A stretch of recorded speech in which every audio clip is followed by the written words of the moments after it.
We start with information new for you at 4. The Clay County Attorney's Office has dismissed the second-degree murder charge against a man accused in an assault leading to the death of a man in Hawley, Minnesota. Christopher Graywater was arrested after the assault of Lucas LaCroix Smith in April 2020. The man was taken to the hospital but later died of his injuries. Graywater was charged with second-degree murder. The Clay County Attorney's Office tried the case, which resulted in a hung jury last October. The Minnesota BCA has now tested additional evidence to help clarify issues that were raised during that trial. Based on the results, the Clay County Attorney's Office says it can't prove the case beyond a reasonable doubt, and the charges against Graywater were dismissed. The case is still considered active and open. Anyone with information should contact Hawley Police. Now to a murder trial going on this week in Fargo as the defense tries to hammer home that the man accused of shooting and killing another man was acting in self-defense. Ray's actions that evening were to protect himself from bodily harm under the law of self-defense. 40-year-old Raymond Gunn faces the rest of his life in prison if convicted in the shooting death of 41-year-old Eric Hayes. The shooting happened outside the Loaf and Jug on 12th Avenue North and University Drive back in July. Our crime and safety reporter Bailey Hurley was in the courtroom today and has a breakdown of the case tonight on Valley News Live at 6. New information on a developing story out of Bismarck. A suspect has now been taken into custody for the murder of a 22-year-old this morning. Police say they were called just after 9 a.m. for a report of shots fired near an elementary school in Bismarck. They found a man dead of an apparent gunshot wound. Officers say this was a targeted attack and they're still investigating. Stick with us as we follow this developing story. We'll continue to post updates on the Valley News Live app. Hutch joins us now with a first look at your forecast. Hutch? All right, Stacey, thanks so much. We definitely had some wind today, and it's from the north, cooling things off. Gusts almost to 40 miles per hour in Valley City, Fargo, Jamestown at 35 miles per hour. So it was a windy one out there today, and with temperatures stuck in the 30s for most of us, it was blustery as well. 41 the temperature this hour in Jamestown. Look at the 50s out to the west. So that's where things are a little bit warmer, but those north winds are going to continue into our evening as well. Cloud cover here in the valley and points east. There is some sunshine where we have those 50s off in the Missouri River Valley. Flood warnings do continue for the Red River near the Breckenridge area, the Wild Rice River near Abercrombie, and the Red through Fargo along with the tributaries. And we also are having flood warnings now for that Red Lake River moving through the Crookston area as it dumps into the Red River near Grand Forks and on up towards the Forest River in Minto, also causing a few issues. But none of these rivers are expected at this point to get to major stage. So we'll keep our eyes on that. Moderate flooding is going to be likely in many locations. Steady temperatures in the 30s tonight, Stacey. Winds still gusting over 20 miles per hour. We'll dip down below freezing, so typical slippery spots will be possible. We have some warmer weather to talk about. We have some unsettled weather to talk about as well, and we'll do all that here in a few minutes. All right. Thanks, Hutch. Investigators are looking into how a fire started at Fargo's Paradiso Mexican restaurant this morning. Firefighters say when they got on the scene just after 3 a.m., smoke was coming from the front of the building and flames were seen coming from the attic. Fire crews had to get on the roof and use chainsaws to get the flames in the wall contained.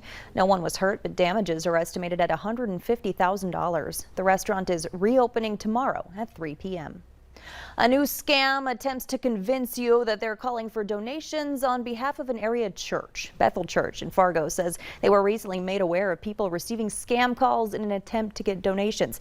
Pastor Jonas Bundy says the calls are not from them. He says the caller is using the names of actual church staff and mission trip information to try and get payment over the phone. Bundy says to let them know if you receive the call so they can report it to police.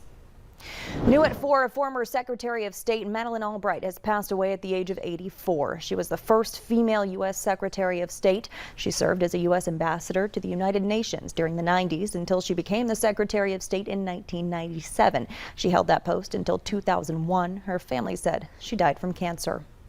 As the battle for Ukraine rages on, President Biden is headed to Europe looking for ways to stop Russia's invasion. Skylar Henry has the latest from Washington, D.C. President Biden left the White House on his way to Brussels, where he'll meet with key allies to bolster the response to Russia's attacks on Ukraine. One urgent concern is whether Russia will deploy chemical weapons to break down Ukrainian resistance. I think it's a real threat. The president will attend an emergency NATO summit and address leaders of the European Union to discuss more military aid to Ukraine. They may also agree to more sanctions and plans for tougher enforcement of existing ones. Ukrainian President Volodymyr Zelensky is expected to address the meetings virtually. Ukraine has pushed for EU and NATO membership but isn't a part of either alliance.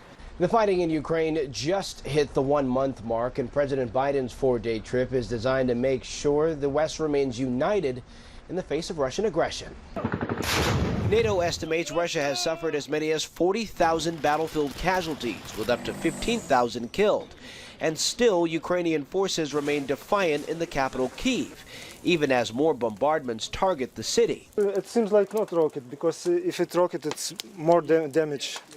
I don't know. It was many bombs. Before returning to the White House this weekend, President Biden will stop in Poland to thank leaders for taking in the wave of Ukrainian refugees and discuss how to relieve the humanitarian strain. Skylar Henry, CBS News, the White House. The U.S. government now officially assesses that members of Russia's forces have committed war crimes in Ukraine. While millions in Ukraine are just trying to survive, the conflict is expected to take a large toll on the country's economy. The U.S. is issuing a stark warning about what post-war Ukraine could look like. 90% of the Ukrainian population could be facing poverty and extreme economic vulnerability should the war continue. 50% of businesses are already shut down. Many families could return to find their homes destroyed. For Ukrainians who've stayed behind, the UN is working to provide cash to buy food and other basics to stop the economy from completely collapsing. Campaigners in Brussels set up a giant candlelit peace sign to protest against the invasion of Ukraine and to urge the European Union to impose tougher sanctions on Russia. The protesters gathered by the buildings where EU leaders will meet with President Biden later this week. Along with the candles, they set up banners reading "Stop Putin's Oil." After 2 years of being closed due to the pandemic, the U.S. Capitol will reopen to the public on Monday. At this point, it's only for guided tours for limited groups of people who have registered in advance. The Capitol Visitor Center, with restaurants and exhibits, will tentatively reopen May 30th. Prior to the pandemic, around 3 million people visited the Capitol every year. Moderna says its vaccine works on babies, toddlers, and preschoolers. The company has been testing a smaller dose on children ages 6 months to 5 years. Moderna says it expects to seek emergency use authorization of the shots in both the U.S. and Europe in the coming weeks. One of the most requested items at food pantries is milk, but it's rarely donated as fridge space is a challenge. Today, Cass Clay Creamery in Fargo delivered more than 24,000 shelf-stable Giving Cow milks to the Great Plains Food Bank.